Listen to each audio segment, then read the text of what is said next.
యేసుక్రీస్తు నామమున మీ అందరికీ శుభాభివందనాలు. ఈరోజు జ్ఞానాంశముగా మత్తయి సువార్త 6వ అధ్యాయము 24వ వచనం నుంచి కొన్ని వచనాలు ధ్యానించుకుందాం. ఎవడను ఇద్దరు యజమానులకు దాసుడుగా ఉండనేరడు. అతడు ఒకని ద్వేషించి ఒకని ప్రేమించును, లేదా ఒకని పక్షముగా నుండి ఒకని తృణీకరించును. మీరు దేవునికి సిరికి దాసులుగా ఉండనేరరు. అందువలన నేను మీతో చెప్పినది ఏమనగా, ఏమి తిందుమో ఏమి త్రాగుదమో అని మీ ప్రాణమును గూర్చైనను, ఏమి ధరించుకుందుమో అని మీ దేహమును గూర్చైనను చింతింపకుడి. ఆహారము కంటే ప్రాణమును, వస్త్రము కంటే దేహమును గొప్పవి కావా? లోకములో మనము దేనికి ప్రాముఖ్యతనిస్తాము, దేన్ని ఎంచుకుంటాము, దేన్ని ఎంచుకోవాలో ఈరోజు ధ్యానాంశంలో ముఖ్యమైన భాగం. ఈ లోకములో ఇద్దరికి యజమానులుగా ఎవరిని ఎంచుకుంటే, ఇద్దరు యజమానులకి దాసుడుగా పనిచేసే క్రమములో ఒకరు యజమానుని పక్షముగా ఉండి ఇంకొక యజమానిని తృణీకరించవచ్చు.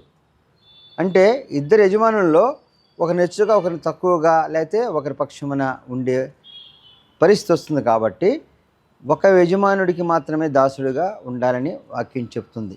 దేవునికి సిరికి దాసులుగా ఉండనేరన్నాడు. కాబట్టి నీకు యజమానుడిగా దేవుడు ఉండాలా, సిరి ఉండాలా, ఇది ఎంచుకోవాలా. కానీ మనిషి రెండూ కోరుకుంటాడు.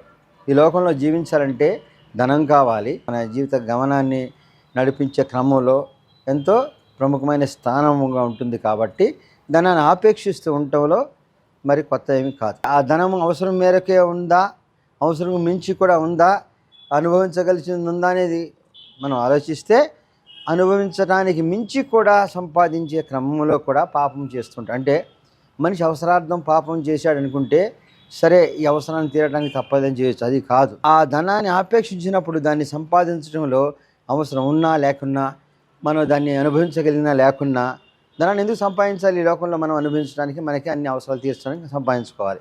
కానీ మన అవసరాలకు మించి ధనము వస్తున్నా దాన్ని సంపాదించే క్రమంలో పాపం చేయవలసిన క్రియలు, అంటే మనం పాపములో పడిపోతున్నాం. కానీ పాపం వలన వచ్చే జీతం మరణమని మనం తెలిసి కూడా ఆ పాపాన్ని చేస్తూ ధనాన్ని సంపాదించి ఆ ధనాన్ని అనుభవించలేకుండా మరణిస్తే మనము ఎక్కడికి వెళ్తాం?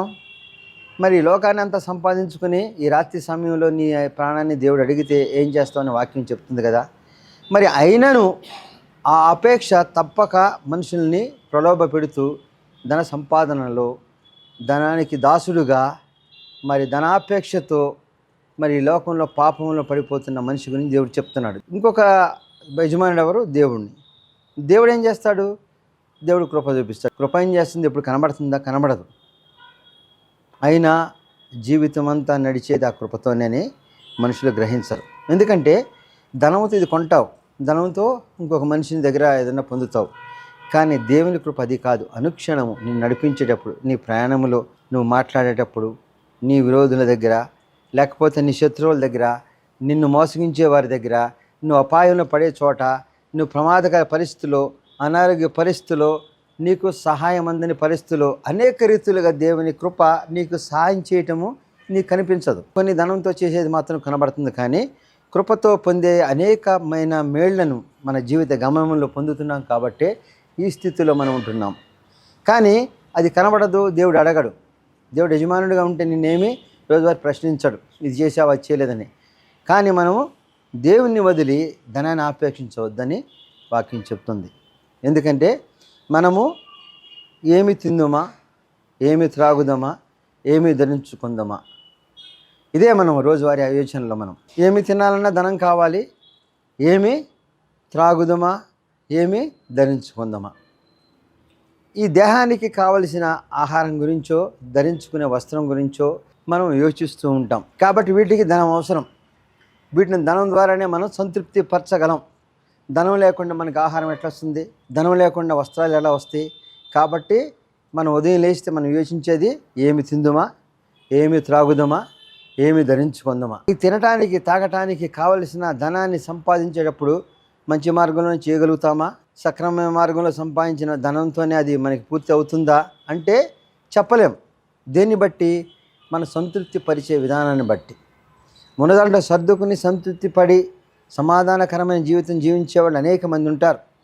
కానీ అవకాశాలను బట్టో అవసరాలను బట్టో ధనాన్ని సంపాదించి ఏదో జీవిస్తున్నామని గొప్పగా ఉండి మరి సమాధానకరమైన జీవితం లేని అనేక మంది ఉంటారు. అయితే ఈ సమాధానంగా జీవించేవారు వారిని చూసి, అరే మేము ఈ రీతిగా మేము ఉంటున్నాం అనుకోవద్దు. ఎందుకని? నీకున్న సమాధానం వారికి లేదు. వారికి ధనం ఉందేమో కానీ సమాధానమైన జీవితం లేదు. ఆ ధనాపేక్షతో అనేక మందిని మోసం చేసిన క్రమంలో, లేక అనేక మందిని మభ్యపెట్టిన క్రమంలోనే వారు ఆ జీవితం అంతా దాని గురించే యోచిస్తూ లేదా భద్రం చేసుకుంటూ ధనాన్ని చూసుకుంటూ జీవిస్తారే కానీ ధనాన్ని అనుభవించే క్రమం వారికి లేదు. నీకు ఇచ్చిన ధనంతో నువ్వు సంతృప్తిగా జీవించగలిగి సమాధానకరమైన జీవిస్తే నువ్వు గొప్ప ధన్యుడివే. కానీ ధనాపేక్షతో అనేకమైన పాపకార్యాలకి లేకపోతే అనేకమైన దుర్మార్గ క్రియలు చేసి నీ జీవితం మొత్తం వెచ్చించిన నువ్వు నీతి రాజ్యంలోకి వెళ్ళలేవు. నువ్వు ఈ లోకంలో మాత్రమే కొంతకాలం మాత్రమే ఆ ధనాపేక్షతో నువ్వు జీవించిన దాని యొక్క క్రమంలో అనేకమైన శోధనలు, అనేక వేదన భరితమైన జీవితం జీవించక తప్పదు. ధనం నీకు కనబడద్దేమో కానీ అది ఏమీ చేయలేదు, పలకదు, మాట్లాడదు, నీకు సహాయం చేయదు. ధనాన్ని నుంచి నువ్వు పొందేది ఏంటి? అది మరి జీవం కలిగిందా? కాదు. కానీ నువ్వు జీవించడానికి ఉపయోగపడదు అనుకుంటున్నావు, కానీ నీ జీవించడానికి ప్రతి నిమిషము నిన్ను కాపాడుతూ వచ్చే దేవుని కృప. కాబట్టి ఆయన యజమానుడిగా ఉండాలి. మరి ధనం లేకుండా మనం ఏమి తిందామా, ఏమి తాగుదామా, మరి ఏమి ధరించుకుందామని యోచిస్తున్న మనుషులకి ఏం చెప్పబడింది వాక్యం? ఆకాశ పక్షులను చూడు, అవి విత్తవు, కోయవు, కూర్చుకునవు. అంటే ఆకాశ పక్షులు ఒకటేనే కాదు, ఈ లోకంలో సమస్త జీవరాశి, సమస్త మానవులు అన్నిటిని బట్టి చూస్తే ఆకాశ పక్షులు ఉదాహరణకు చెప్పబడింది. అవి ఏమైనా కూర్చుకుంటాయా? అవి ఏమైనా విత్తుతాయా? ఏమి విత్తవు. అవన్నీ లేకుండా చనిపోయినా లేవు. మరి మన పూర్వీకుల నుంచి ఇప్పటి వరకు అవన్నీ కూడా జీవించే ఉన్నాయి. వాటి తరతరాలు జీవిస్తూనే ఉన్నాయి. మరి వీటికి ఆహారం ఎక్కడి నుంచి వస్తుంది? అన్నీ జీవిస్తున్నాయి, చచ్చిపోవాలి కదా. చనిపోతే మరి ఇంకా అన్నీ జీవించే రీతిగా ఉంటున్నాయి. ఇన్ని జీవరాశిని పోషించే దేవుడు నిన్ను పోషించడా? మనిషికున్న అపనమ్మకం, అవిశ్వాసం, అమితమైన కోరికలతో ఉన్న మనిషికి ఏమో లభ్యము కాదేమనే భయముతో పాపకార్యాలను చేసి దేవుని సన్నిధికి దూరంగా జీవిస్తున్నాడు. అంటే ఈ ధనాన్ని గురించి ఆపేక్షతో నువ్వు ఈ యొక్క దుర్మార్గపు క్రియలు చేస్తే దాని నుంచి వచ్చే ప్రతిఫలము నీకు సమాధానకరమైన జీవితం అయితే కాదు. అది పొందుతావు, కానీ దాని నుంచి అనేకమైన శోధనలు నువ్వు జీవిస్తూ ఉంటావు. కాబట్టి రెండిటికి దాసుడిగా ఉండొద్దు. దేవుని పైన నువ్వు ఎప్పుడైతే విశ్వాసం ఉంచావో, ఈ సమస్త జీవరాశిని ఏ రీతిగా నడిపించాడు, నీకు ఆహారాన్ని ఆ రీతిగా దేవుడు ఇవ్వగలడు. ఎందుకంటే నీ ఆహారం కన్నా దేహము చాలా శ్రేష్టమైనది. కాబట్టి ఈ దేహాన్ని ఇచ్చి, దేహంలో జీవాన్ని ఇచ్చి ఈ లోకంలోకి నేను పంపించిన దేవుడు ఈ దేహంతో నువ్వు జీవిస్తూ ఉండేదానికన్నా ఆహారం గురించి నువ్వు అపవిత్రమైపోయి దేవునికి విరుద్ధమైన జీవితంలో నీ యొక్క మరణం కూడా నీకు తెలియని పరిస్థితులను నువ్వు జీవిస్తావు. కానీ ఇవన్నీ అనుభవిస్తావు అనుకుంటావు, కానీ అనుభవించగలిగింది కొంత మాత్రమే. అది దేవుని కృపతో కూడా నువ్వు అనుభవించవచ్చు. సమస్త జీవరాశికి దయచేసిన దేవుడు నీకు దయచేసిన విశ్వాసము మనకు ఉన్నప్పుడు మనకి తగిన రీతిగా దేవుడు దీస్తాడు. ఆ రీతిగానే ఏమి ధరించుకుందామా? ఏమి ధరించుకుందామంటే మనం కింద వాక్యం చూస్తే మరి అడవి పువ్వులు చూస్తే అవి ఒకరోజు పూసి మళ్ళీ వాడిపోతాయి. అయితే సొలొమోను సైతము వాటిలో ఒకటిని కానా ఆ వైభవం నాకు రాదా అంటే అంతగా అలంకరింపబడి అంత శోభతో అవి కనబడుతూ ఉంటాయి. అడవి పువ్వులు చూస్తే అయితే పొద్దున్న చూసి సాయంత్రము వాడిపోతాయి. కానీ వాటిని ఆ రీతిగా అలంకరించిన వాడెవడు? ఆ రీతిగా ఆ శోభనిచ్చిన వాడెవరు? ఆ రీతి అడవిలో ఆ పువ్వులు పూసి మరి అంత వైభవంగా ఉన్నది ఎవరి వలన? మరి అవన్నీ పోషించే దేవుని వలన. కాబట్టి అడవి పువ్వులను సైతము అంతగా దేవుడు దీవించి అంత వైభవంగా ఉన్నప్పుడు నిన్ను పోషించడా? ఆహారము కంటే ప్రాణము, వస్త్రము కంటే దేహము శ్రేష్టమైనది కాదని వాక్యం చెప్తుంది. నువ్వు ఆహారంతో మాత్రమే నువ్వు జీవిస్తున్నావా? అపవాది వచ్చి ఈ రొట్టెలను రాళ్ళగా చేయమన్నప్పుడు ఏమంటాడు దేవుడు? ఈ రొట్టె వలన మాత్రమే జీవించను, దేవుని నోట నుండి వచ్చి ప్రతి మాట వలన జీవిస్తానని మరి యేసుప్రభువు వారు చెప్పబట్టే అపవాది కూడా మరి జయించలేక వెళ్ళిపోయింది. అపవాదిని జయించగలిగిన విశ్వాసము దేవుడి మాటల్లో చెప్పబడుతుంది. ఏ రీతిగా? ఈ ఒక్క రొట్టె వలన మాత్రమే నువ్వు జీవించవు. మరి లోక సమస్త జీవరాశి ఈ రొట్టె వలన లేకపోతే ఆహారం వలన జీవిస్తుందా? అనేక విషయాలు దేవుడు పొందుపరిచి తన యొక్క కృపతో ఆదరిస్తాడు. కాబట్టి ఆహారం కంటే నీ ప్రాణము చాలా ముఖ్యమైనది. ఆ ప్రాణం ఉండటానికి ఆహారం ఒక్కటే మాత్రమే కాదు. దాని గురించి నువ్వు వ్యసనపడి లోకంలో పాపం చేయాల్సిన అవసరం లేదు. నువ్వు లేదా ధనానికి దాసుడిగా ఉండాల్సిన అవసరం లేదు. ఆర్థికమైన వస్త్రము కంటే దేహము చాలా శ్రేష్టమైనది. ఆ వస్త్రము నీకు గురించి నువ్వు పాపం చేసే కన్నా నీకు ఇచ్చిన దేహాన్ని గురించి, నీకు ఇచ్చిన ప్రాణాన్ని గురించి, తన కృపతో నడిపించే దేవుని గురించి నువ్వు దాసుడిగా ఉండాలని కోరుతున్నాడు. ఆ రీతిగా ఉండటం అనేది మనకి ఆకాశ పక్షులను చూసి మనకి ఉదాహరణగా చెప్పబడింది. ఆకాశ పక్షులు ఎక్కడో ప్రదేశాలకు వెళుతూ వాటికి తగిన సమయంలో తగిన ఆహారాన్ని ఇస్తూ మరి అన్ని జీవింపజేసిన దేవుడు మనుషుని జీవింపచేయడా? కానీ మనకున్న కష్టములో, మనకున్న ఇబ్బందులలో, మనకున్న సమస్యలలో మనం ఏమని యోచిస్తాము? ఆదరించేవాడు లేడు, కరుణించేవాడు లేడు, కనికరించేవాడు లేడు. దేవుడు మనకి ప్రత్యక్షంగా కనబడి ఆదరించాడు. కాబట్టి మనకి ఈ లోకంలో ధనాన్ని పెంచుకొని వాటిని పొందుటలో అనేకమైన పాపకార్యాలు చేస్తున్నాం. అయితే దేవుని విడిచి చేస్తున్నాం. దేవుని విడిచి చేస్తే ఈ దేహాన్ని, ఈ ప్రాణాన్ని ఇచ్చిన దేవుడు మరి నిన్ను క్షమిస్తాడా?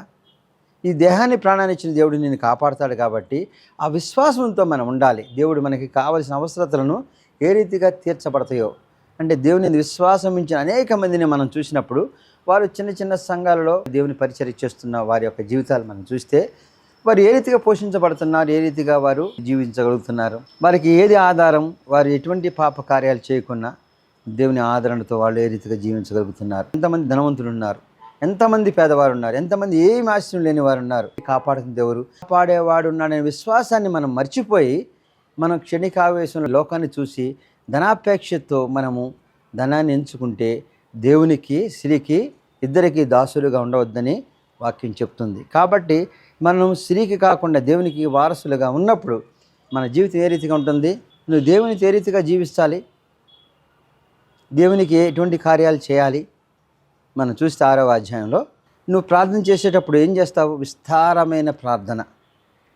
మరి అనేక మంది వినే రీతిగా బహిరంగ ప్రదేశాల్లో దేవునికి సాక్ష్యం చెప్తున్న సంఘటనలు కూడా మనం చూస్తే దేవుణ్ణి మహిమపరుస్తున్నట్టే మనుషుల యొక్క ఆధిక్యతను పూచుకుంటూ మేము ఏదేదో దేవునికి ప్రార్థన చేస్తున్నా ప్రార్థన దేవునికి అంగీకారమా? రోజుకి 3 సార్లు ప్రార్థన చేయాలి. మరి ఇది కూడా చాలా టైమింగ్ పెట్టుకు చేస్తూ ఉంటారు, లేకపోతే గంటలు కొడుతూ ప్రార్థనలు చేస్తూ ఉంటారు. ఇవన్నీ అందరికీ వినబడుతూ ఉంటాయి. అమ్మ దేవుని ఎంతగానో ఆరాధిస్తున్నారు, దేవుని సన్నిధికి వెళుతుందా ఈ ప్రార్థన? వారు చేసే ప్రార్థనలో వారికి ఫలితం ఉంటుందా? మరి ఏ రీతిగా ప్రార్థన చేయాలి? దేవుడు ఏం చెప్పాడు? పరలోక ప్రార్థన గురించి మనం చెప్పాడు. ఏమని? పరలోకమందున్న తండ్రి నీ నామము పరిశుద్ధ, అంటే దేవా నీవు మాకు అన్ని ఇచ్చిన దేవా నీ నామము పరిశుద్ధపరచబడును గాక. నీ నామమును మేము సరిస్తే చాలు, అది పరిశుద్ధపరచడుగా. నీ రాజ్యం వచ్చును గాక. అంటే దేవుని రాజ్యంలో మనము దేవుని బిడ్డలుగా జీవించుటకు మరి నీ చిత్తం ఎలాగ భూమి మీద నెరవేర్చును గాక. ఆయన ఏది చిత్తమైందో అది నెరవేర్చబడినట్లుగా జరుగుతుంది. ఈరోజు కావాల్సిన ఆహారాన్ని మాకు దయచేయి. మరి అంతేకాకుండా మేము శోధనలో పడకుండా కీడుని తప్పించు, నీతి రాజ్యాన్ని ప్రవేశించే వరకు మమ్మల్ని కాపాడు అనేది మనం ముందుగా దేవుని అడగాలి. మనము అనుదినము ఈరోజు మాకు ఇచ్చినందుకు వందనాలు చెల్లిస్తూ ఆహారానికి దేవుడు ఇచ్చే రీతిగా మనం దేవుని ప్రార్థన చేస్తూ మనము శోధనలో పడకుండా, మనల్ని పాపంలో పడకుండా ఉండేలా కాపాడమని దేవుని అడుగుతూ మనం ప్రార్థన చేయాలి. మన ప్రార్థనలో విన్నపాలు మాత్రమే, మన ప్రార్థనలో విస్తారముగా దేవుని ప్రశ్నించి, లేకపోతే మాకు ఇది చేయాలని దేవుని దూషించి, లేకపోతే ఇతరులు జరిగిన విషయాలు మనం మొరపెడుతూ మనకి జరగవలసిన కార్యక్రమాలన్నీ విస్తారమైన ప్రార్థన దేవుడు కోరట్లే. తర్వాత నువ్వు అనేక మందికి కనబడే రీతిగా చేసే ప్రార్థన ఫలితం ఉండదు. రహస్యమందు నీ తండ్రికి నువ్వు విజ్ఞాపన చేసుకోవచ్చు. సామూహికంగా ప్రార్థన చేయమన్నాడు, కానీ నీ యొక్క విన్నపాలు రహస్యమందు మాత్రమే దేవుడు అంగీకరిస్తాడు. ఎందుకని? అది దేవునికి మాత్రమే నువ్వు చెప్పుకునే సంఘటనలు దేవుడు ఆలకించి సమాధానపరిచేవాడు. కాబట్టి నీ యొక్క ప్రార్థన దేవుని సన్నిధికి చేరేదిగా, దేవుని మహిమపరిచేదిగా, దేవుని కృపను పొందేదిగా ఉండాలి.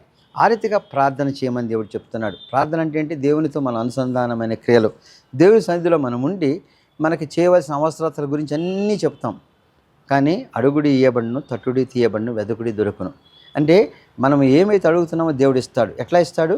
ఒకసారి కాదు, 2 సార్లు దేవుని అడగాలి. అడిగినప్పుడు మనకి అర్హమైనది దేవుడు తప్పక ఇస్తాడు.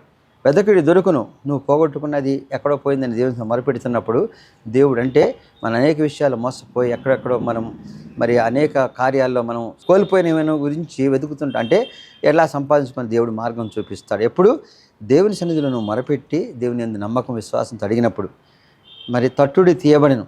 నువ్వు వెళ్ళవలసిన స్థలాలు, అధిరోహించవలసిన వాటిలో అనేకమైన శోధన మధ్యన నువ్వు ఆగిపోయావు. దేవుని సన్నిధిలో నువ్వు ప్రార్థన చేస్తూ ఆ యొక్క స్థలాలు అధిరోహించడానికి తట్టుడి తీయబడంటే నీకు తలుపులు తెరిచే రీతిగా దేవుని కృప ఉంటుంది.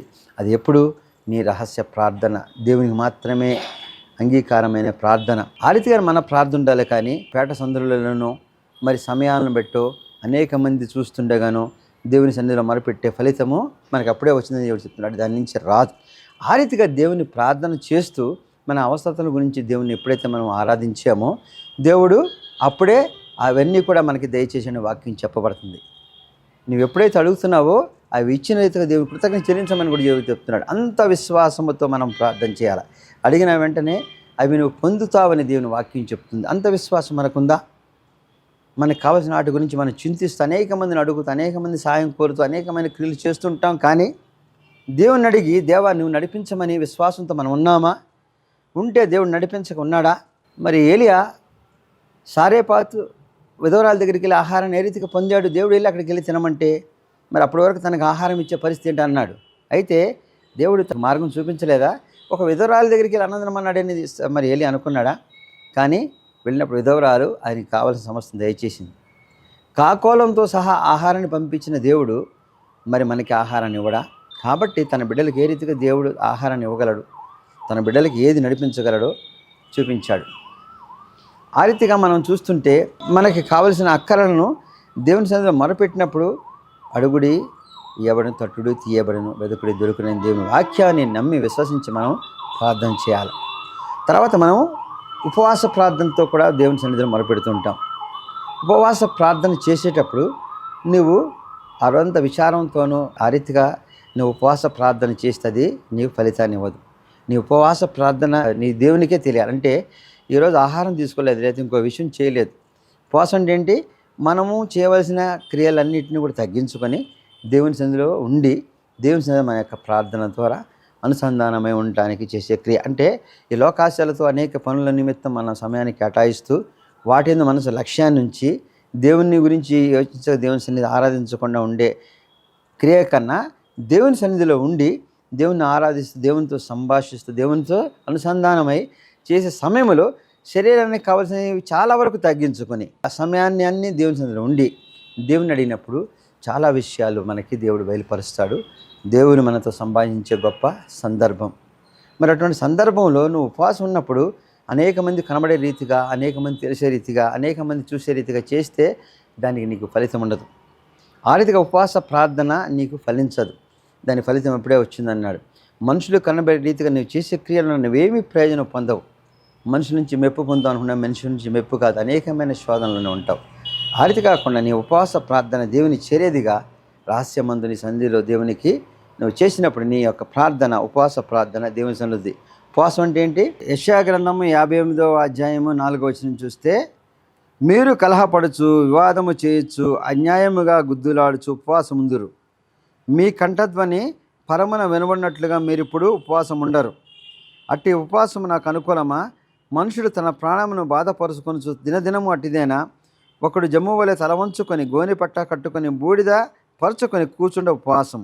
అట్టి ఉపవాసం యెహోవాకు ప్రీతికరమని మీరు అనుకొందురా? దుర్మార్గుల కట్టిన కట్లను విప్పుటయు కాడిమాను మోకులు తీయుటయు బాధింపబడిన విడిపించుటయు ప్రతి కాడిని విరగగొట్టుటయు నేను ఏర్పరచుకున్న ఉపవాసం కదా. నీ ఆహారం ఆఖరి గొలిన వానికి పెట్టుము, దిక్కుమాలిన బేదలను నీ ఇంట చేర్చుకునము, వస్త్రహీనుడు కనబడినప్పుడు వానికి వస్త్రమేమో. ఇవి దేవునికి ఇష్టమైన ఉపవాసం. అంటే ఉపవాసం అంటే దేవుని క్రియలు చేయాలి, బేదలను ఆదరించడం, వస్త్రం ఇవ్వటం, మరి ఇవి చేయాలి. కానీ మనం బూడిద పూసుకును గోనిపట్ట పూసుకును బహిరంగంగా అందరూ చూస్తున్నట్టు మనం ఎంతో విచారంగా పెట్టుకుని ఉపవాసం అనేది దేవునికి పోయిన ఇష్టమైనది కాదు. ఉపవాసం ఉన్నప్పుడు చేయాల్సిన క్రియలు కూడా చెప్పబడినవి. ఇతరులని ఆదరించడం, ఇతరులను ప్రేమించడం, ఇతరులకి వస్త్రం ఆహారాన్ని ఇవ్వటం, వారి కట్లను విడిపించగలిగిన శక్తి ఉంటే చేయటం, ఇవన్నీ కూడా ఉపవాసమే. దేవుని క్రియలు చేయటమే ఉపవాసం. దేవుని యందు నిలిచి ఉండటమే దేవుని పనుల్లో ఈ సమయాన్ని కేటాయించడం ఉపవాసం. అటువంటి ప్రేమ కలిగిన ఉపవాసం లేదా అటువంటి చేసినప్పుడు నువ్వు దేవుని సన్నిధిలో చేసే ప్రార్థన దేవునికి అంగీకారమై నీకు తన కృపను దయచేస్తాడు. నువ్వు నీతి కార్యాలు చేసినప్పుడు కూడా అవన్నీ కూడా బహిర్గతంగా అందరికీ కనబడే రీతిగా నువ్వు నీతి కార్యాలు చేస్తే దాని ఫలితాన్ని పొందవు. ముందుగా దేవుని నీతిమత్వంలో నిలుస్తామని అనుకున్నాము. దేవుని ప్రార్థనలు ఉంటాము, ఉపవాస ప్రార్థనలు ఉంటాము. దేవుని నీతి కార్యాలు కూడా చేసే క్రమం మనకి ఉంటుంది. ఎప్పుడు మనము ధనాన్ని ఆపేక్షించకుండా దేవుడు యజమానిగా ఉన్నప్పుడు మరి దేవుణ్ణి ఆరాధించటము, దేవుని యొక్క ప్రేమను చూపించటం, ఈ నీతి కార్యాలు చేసినప్పుడు మనుషులు ఏ రీతిగా ఉంటారు? మరి అందరికీ కనబడే రీతిగా, తెలిసిన వారికి ఆయన గొప్ప సహాయం చేస్తున్నట్టు, మరి దాని నుంచి ప్రతిఫలం ఏమని ఆశిస్తారు? వారి నుంచి పొగడతారు. లార్లే వీళ్ళంతా చాలా ఆదరిస్తున్నారు అనే గొప్ప గొప్ప సంభాషణలు ఇవన్నీ కూడా పెట్టుకొని నువ్వు చేస్తే అది దేవునికి ఇష్టమా? దాని యొక్క ఫలితం అప్పుడే పొందామన్నాడు. నువ్వు చేసే నీతి కార్యాలలో నువ్వు ఎటువంటి ప్రయోజనం పొందవు. నీతి కార్యాలు ఎందుకు చేయాలి? దేవుడు మనకి రీతిగా దీవించినందుకు దేవునికి మనము కృతజ్ఞత చెల్లించే క్రమమే మనం చేసే అనేకమైన మరి సహాయాలు, దాన ధర్మాలు, ఆదరించుటాలు, బీదలను కనికరించుటాలు, బీదలకి ఆశ్రయం ఇవ్వటాలు, ఇవన్నీ కూడా దేవుని యొక్క ప్రేమను పంచే క్రమం, దేవుని నిలిచేవారు చేసే క్రమం. అయితే ఇది నువ్వు బహిరంగముగా అందరూ మెచ్చుకునే రీతిగా నీకు తెలిసిన వారికే సాయం చేయటం, నిన్ను పొగిడే వారికే సాయం చేయటం, లేకపోతే వారందరి వల్ల నువ్వు ప్రయోజనం పొందుతావు, ఏదో ఒక రకమైన వారి నుంచి గొప్ప మేలు, మెచ్చుకోలు, ఈ రీతిగా నువ్వు యోచించి ఆశించి చేస్తే దాని ప్రయోజనం అప్పుడే పొందేవు. కానీ దేవుని ప్రేమను పంచిన వాడివిగా, దేవుని కృపను పొందేవాడివిగా ఉండవు. మరి దేవుని కృపను పొందాలంటే నీకు తెలిసిన వారు నిన్ను మెచ్చుకునేవారు కాదు. దేవుని ప్రేమ పంచడానికి ఎవరైతే ఆశ్రయాన్ని కోరి ఉన్నారో, ఎవరైతే వాటికి అర్హులుగా ఉన్నారు, ఎవరైతే బీదలై ఉన్నారు, ఎవరైతే కనికరం పొందుతున్నారు, ఎవరైతే బంధకాల నుంచి విడిపించే రీతిగా నీ యొక్క క్రియలు ఉంటాయో అప్పుడు దేవుని పెంచేవాడిగా ఉంటావు. మరి ఆ రీతిగా దేవుని క్రియలు చేస్తూ, దేవుని సన్నిధిలో ఆరాధిస్తూ, నీ ఉపవాస ప్రార్థనలతో అనుసంధానమై, ఉపవాసం అంటే దేవుని క్రియలు చేస్తూ ఎప్పుడైతే ఉన్నావో దేవుణ్ణి యజమానిగా ఎంచుకున్నట్టే. అంతేకాని లోకంలో ధనాన్ని సంపాదించి అధికముగా మనము కనబడుతూ ఆ ధనంతో మనం గొప్పవాళ్ళగా ఉంటాం, ధనమే మనం పోషిస్తుందంటే ఈ రాత్రి సమయంలోనే దేవుడు నేను పిలిస్తే నీ ధనం ఏం చేస్తుంది? కానీ దేవుని యజమానిగా ఎంచుకొని దేవుని యందు నిలిచి నువ్వు దేవుని సన్నిధిలో ఉండి దేవుని యొక్క క్రియలు చేస్తూ మరి ఈ రాత్రి కాదు ఈ క్షణం పిలిచినా నువ్వు దేవుని సన్నిధికి వెళ్ళగలిగిన ఒక ధైర్యంగా ఉంటావు. కాబట్టి దేవుని యందు నిలిచి ఉండటం అంటే మరి సిరికిని దేవునికి ఇద్దరికీ దాసుడుగా కాకుండా దేవునికి దాసుడుగానే ఉన్నప్పుడు సిరి విషయంలో దేవుడు నిన్ను నడిపించే గొప్ప క్రమము, నువ్వు చేసే యొక్క క్రియలు, నీతి క్రియలు, నీ యొక్క ప్రార్థన, నీ యొక్క ఉపవాసము, లేకపోతే దేవుని యందు నిలిచే క్రమము, ఇవన్నీ కూడా దేవుని నీవు యజమానుడిగా ఎంచుకున్నప్పుడు చేసే క్రమములో దేవుని బిడ్డగా ఎదుగుతావు. కాబట్టి దేవుని సన్నిధికి అర్హుడుగా నీతిమత్వంతో చేసే క్రియలన్నీ కూడా దేవుని సన్నిధికి నిన్ను దగ్గరగా చేసే క్రమం. కాబట్టి ఎవరు కూడా దేవునికి సిరికి ఇద్దరికి దాసులుగా ఉండకూడదు.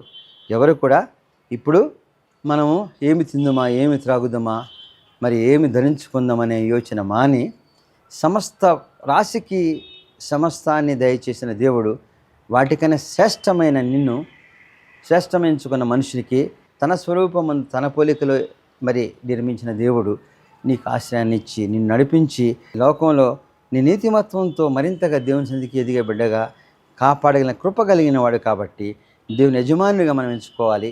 ఆయన మనల్ని నడిపించేవాడుగా మన యొక్క జీవితాలని మరి నీతిమత్వంతో దేవుని సన్నిధి ఎదిగే బిడ్డలుగా మనము మరి నీతి రాజ్యానికి వారసులుగా ఎదుగుతాం. సర్వశక్తి మిక్కిలి కనికరం గల తండ్రి, మహోన్నతులైన యేసయ్య రక్షక వందనాలు తండ్రి.